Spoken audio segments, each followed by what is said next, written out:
Good evening, this is Brown at IF Brown, and tonight we are going to be talking about Arion, Lord of Atlantis, issues 9, 10, and 11.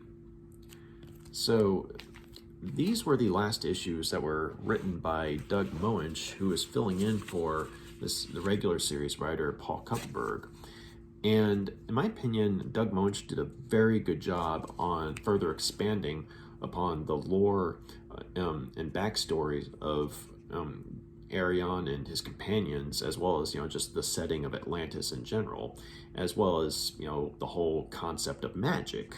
And I was very impressed with what he was able to accomplish in a relatively short amount of time in which he worked on the series. And the series, these issues take off from where the first arc ended in issue 8, in which Arion had, saved Atlantis from, the forces of Garn, who was his evil brother, and a, powerful sorcerer in his own right. And, at this point, the people of Atlantis are seeing Arion as, not only the savior of Atlantis, but as more or less a god. And, the people who are loyal to the king of Atlantis at this point are wanting to either execute Arion or, say, exile or imprison him, because, the people of Atlantis worshiping, Arion, or, elevating Arion to, the position above, the king of Atlantis is, essentially, heresy or rebellion. But, Arion, comes forward and says, hey, look, I'm not a god. I'm just, a servant of Atlantis, and I, did what I had to do to protect my home and the people in it. And unfortunately, though, it's going to take more than, his, words of, reason to, for the people of Atlantis, to, basically, see reason.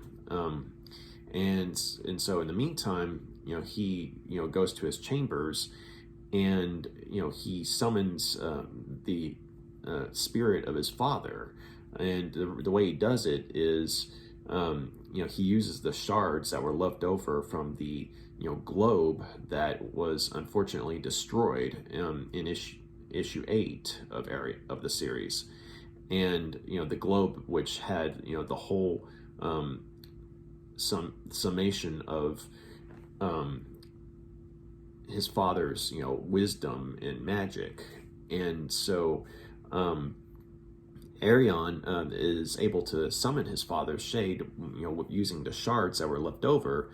But his father is able, he warns him that, yes, you can use these shards to summon my essence, my spirit, and I will, help you however I can. But at the same time, you have to realize that once these shards are gone, which they disappear after, his father's essence or spirit is summoned, he's telling Arion that once these shards are gone, you won't be able to summon me anymore. My spirit will truly be free of the earth and will be, going on to whatever lies beyond.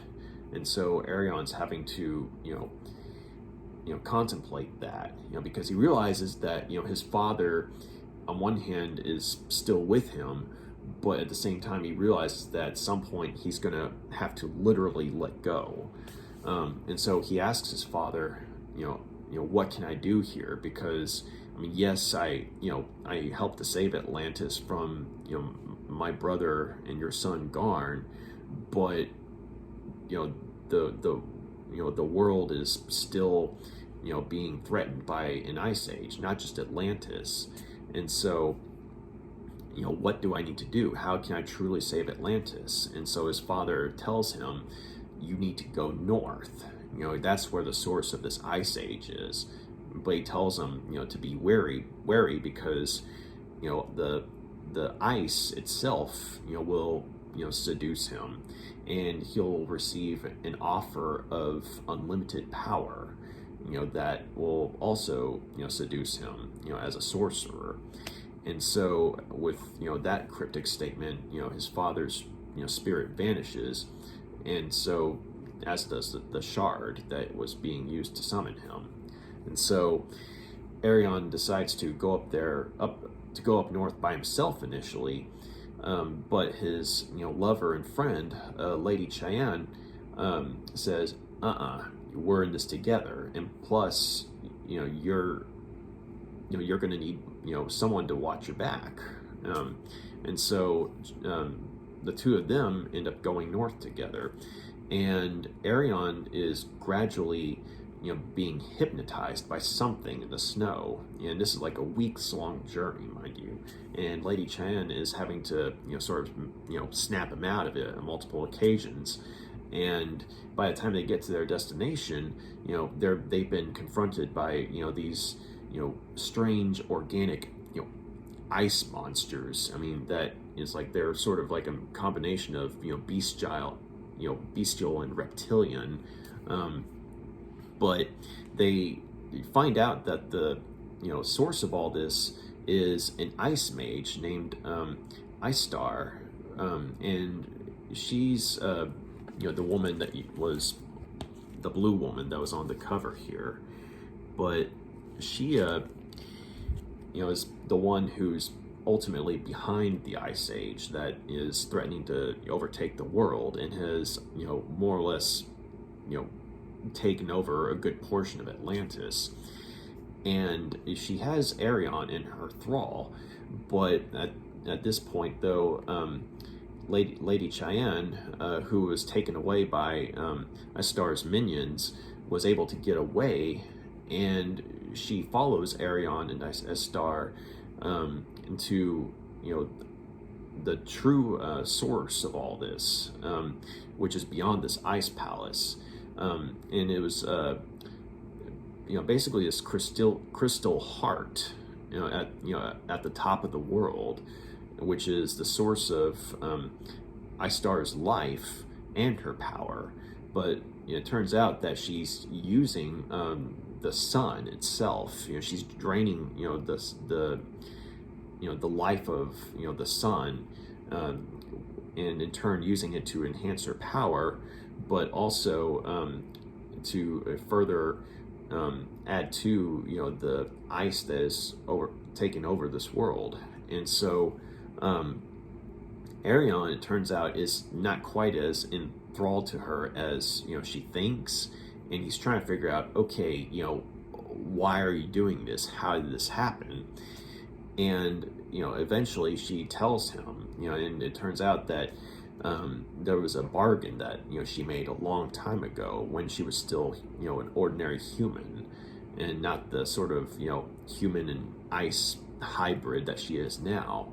But she was an aspiring sorceress, and she ended up making a deal with a fellow sorcerer who was on the run from a demonic threat.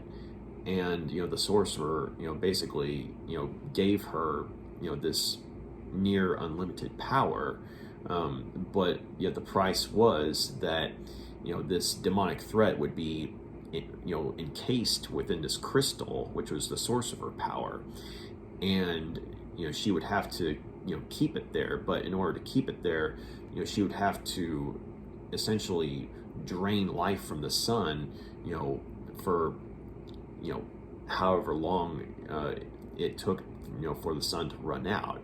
But while that happened, though, she would become more powerful and know more about magic. But unfortunately, though, she was kind of screwed over, and the sorcerer that she made the bargain with neglected to tell her that hey, you'll lose your humanity in the process over a period of time. And so at this point, Arion has the information that he needs, but that's when she realizes that Arion is going to try and reverse everything.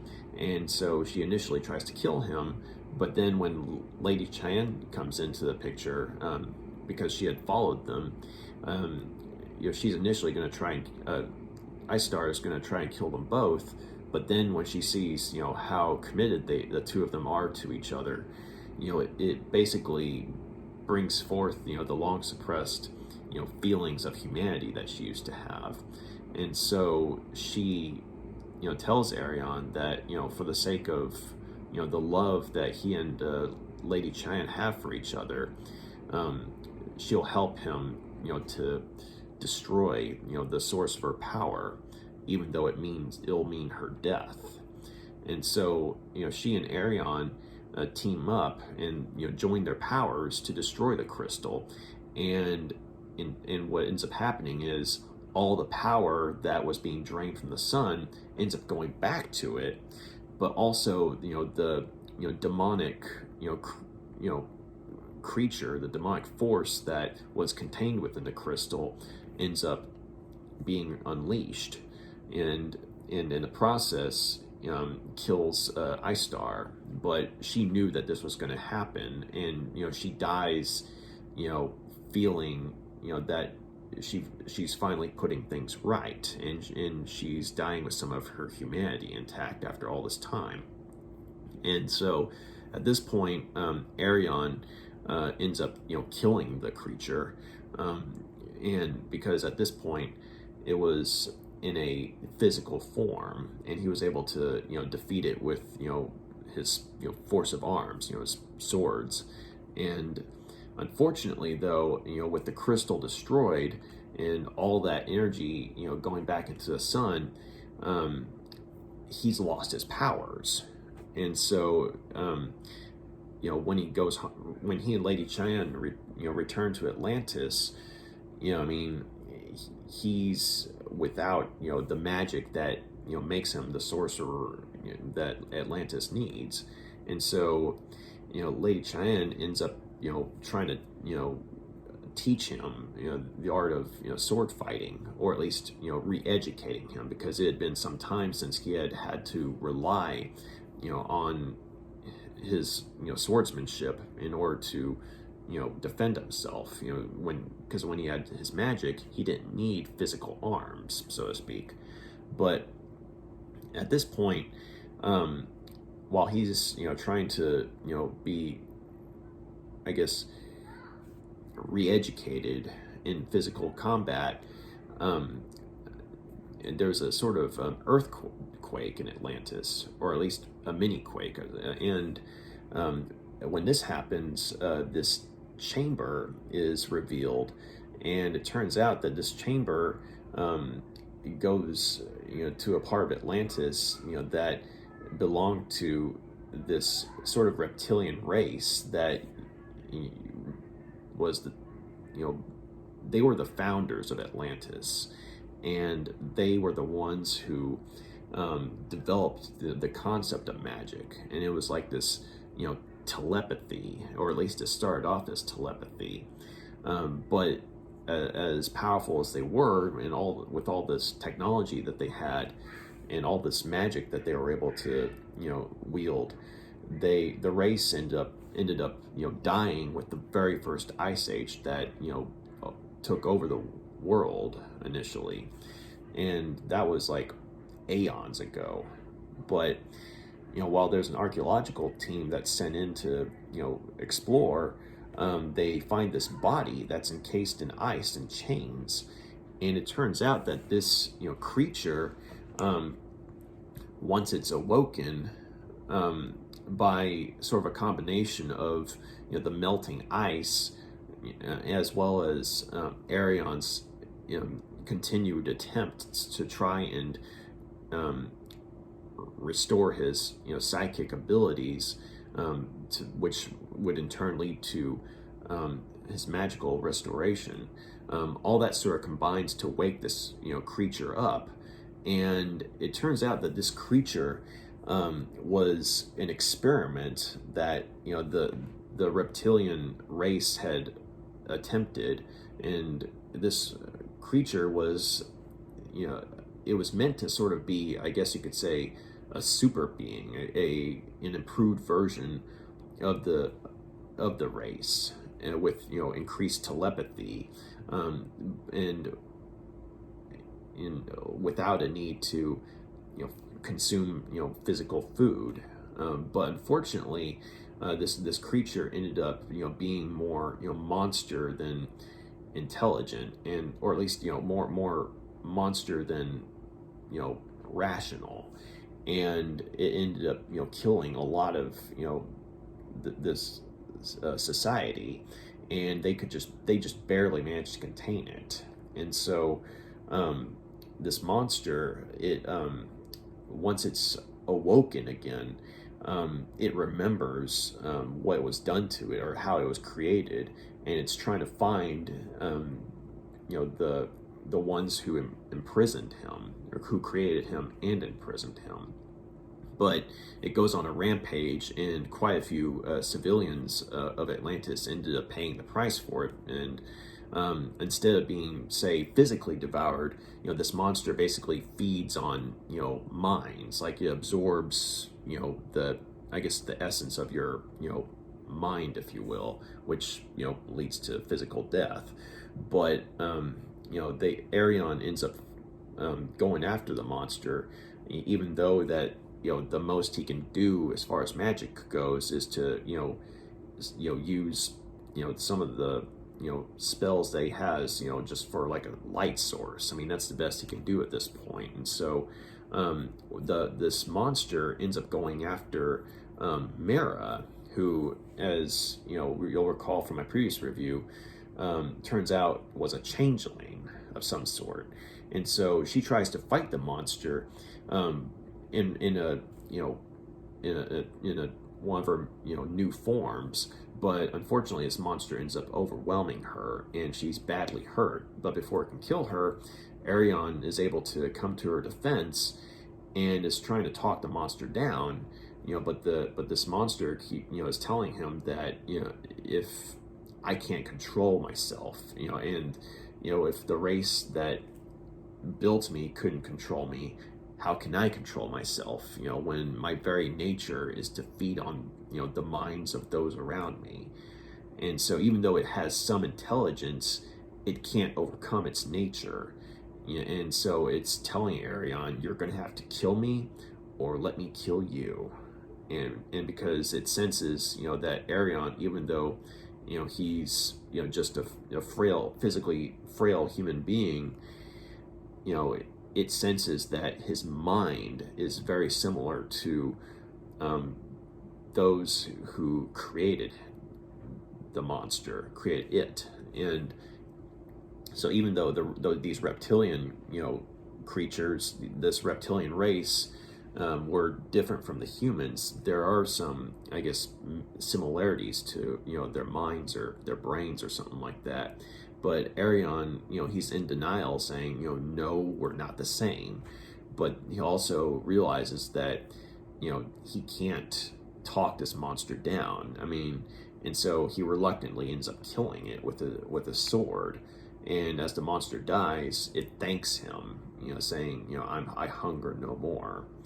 And so they hold this funeral for the monster, and basically kind of like almost like a Viking funeral, except this is Atlantis, so I guess it's, Atlantis funeral. But anyway, at this point, Arion's kind of haunted, because, he realizes that there was a source of magic there that this race had, but at the same time, he's seeing, what their, uninhibited, pride and arrogance, resulted in. It resulted in, this, monster that was like this unstoppable, force of destruction, or nearly unstoppable force of destruction that was just, barely able to be contained.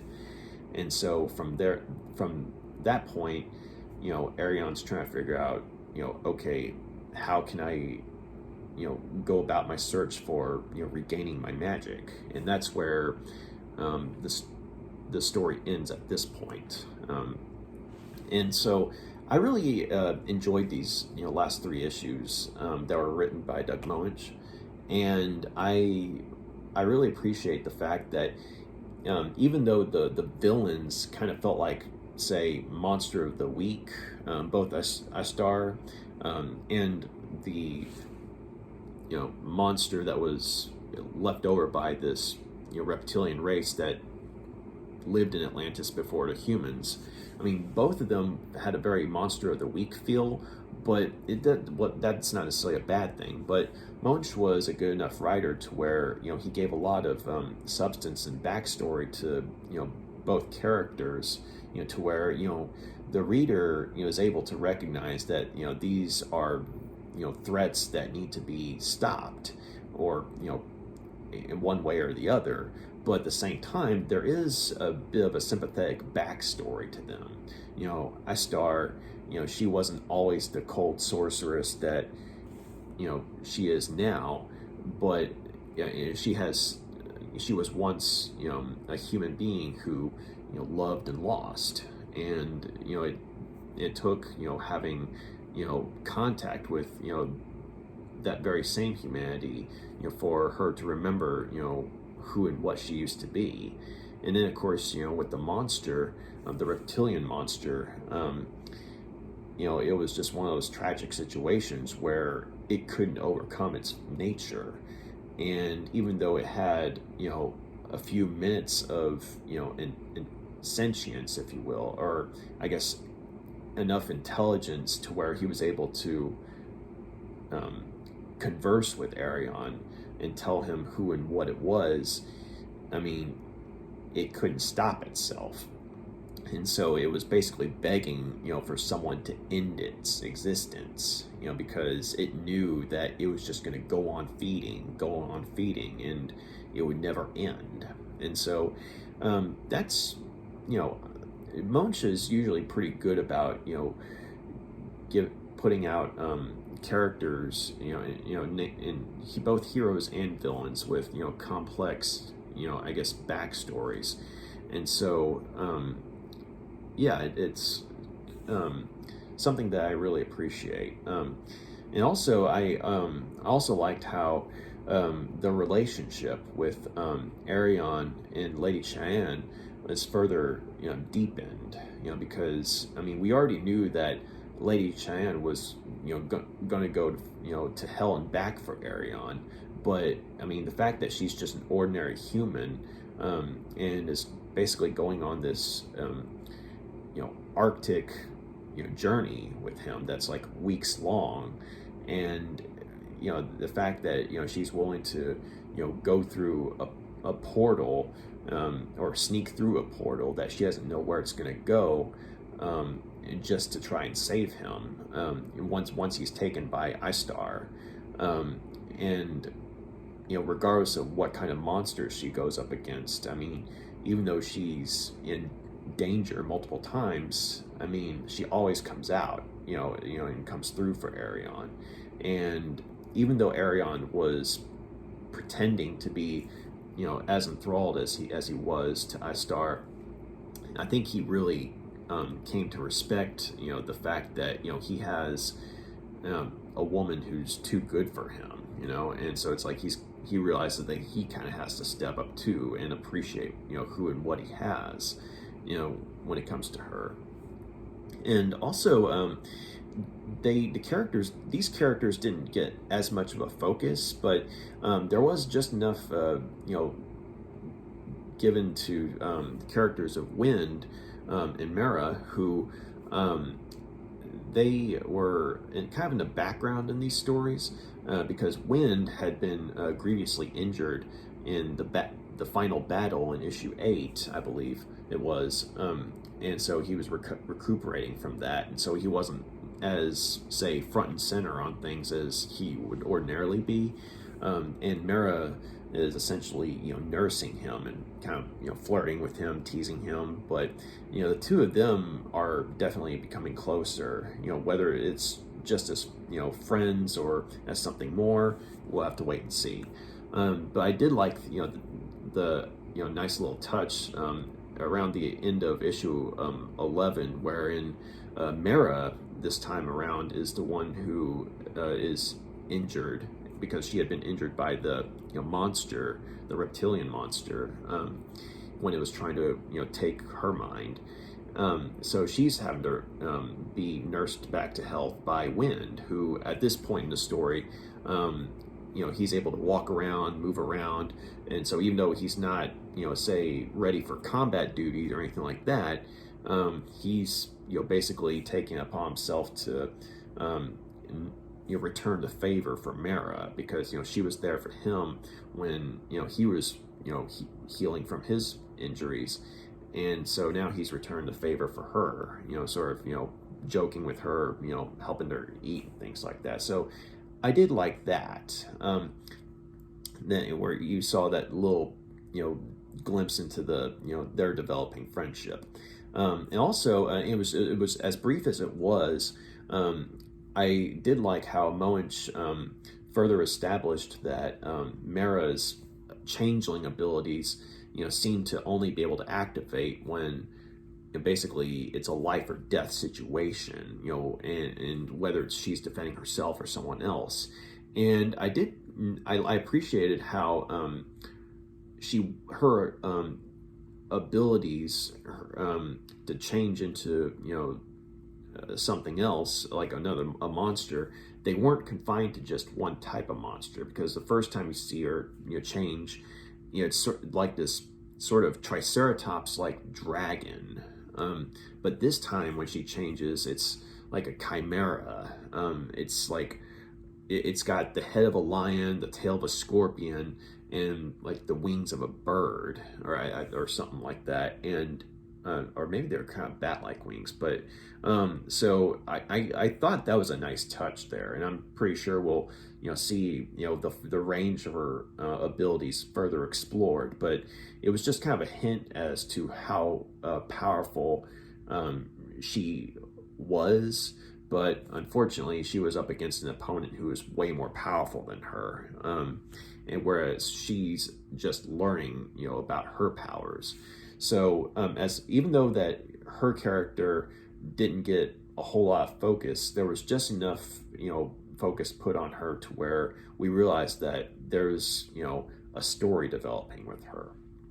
But this was also, I liked how Jan Duursema and along with inker Tom Mandrake, they did a really good job of illustrating this the setting of this world, especially when it came to the storyline with Astar, because I mean they make it look like a setting that is at once desolate and enchanting. And when Jan Duursema was drawing the sort of organic looking ice creatures, like along with Astar, there was just this alien look to it and to the artwork, and I'm really starting to appreciate just how good of an artist she is. And just real quick, there was a picture of Astar that I thought really stood out. Just real quick, let me find it. So this is when you first see her, but